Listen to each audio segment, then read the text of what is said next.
cette question de présence de troupes étrangères dans notre pays, elle va être réglée facilement. Oui, elle va être soumise au Parlement et puis ça sera réglé.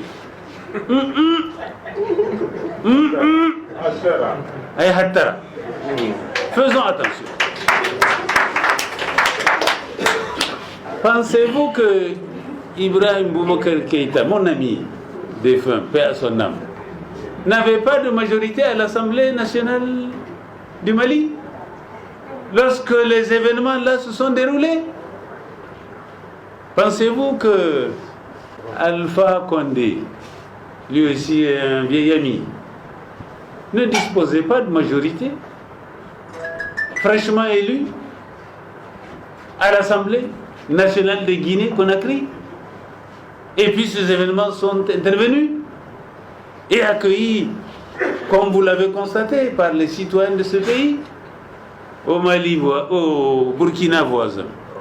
Mais avant Roch, mon ami Blaise Compaoré, pensez-vous qu'il n'avait pas non plus de majorité confortable au Parlement burkinabé lorsqu'il a forcé pour demander une révision constitutionnelle, pour avoir un nouveau mandat, pour faire passer tel aspect ou tel autre aspect? Lorsque les populations sont sorties pour mettre fin à son régime, l'autre aussi, mon ami Kaboré, pensez-vous qu'il ne disposait pas d'une majorité à l'Assemblée nationale lorsque, cette fois-ci, ce ne sont plus les populations, mais ce sont des militaires qui sont sortis de caserne pour mettre fin à ce régime-là? Je peux continuer à multiplier ces exemples-là un peu partout. C'est pour cela que je dis que nous devons tous faire attention. Ne pas faire des déclarations fanfaronnes, provocatrices ou méprisantes, soit pour les institutions, soit pour les populations. Faire extrêmement attention, avoir à l'esprit l'intérêt supérieur du peuple souverain et poser plutôt les actes permettant de trouver les meilleures solutions qui peuvent permettre de préserver l'essentiel.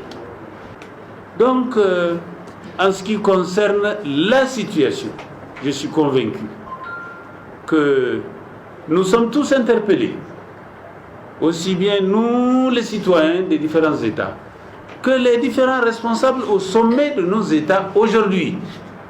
Je pense que c'est une bonne chose de, à chaque fois, savoir raison garder. Oui, je fonde l'espoir que notre cher pays, le Niger, donne le bon exemple de problèmes qui puissent être résolus dans le respect des dispositions constitutionnelles, légales, non seulement nationales, mais aussi communautaires.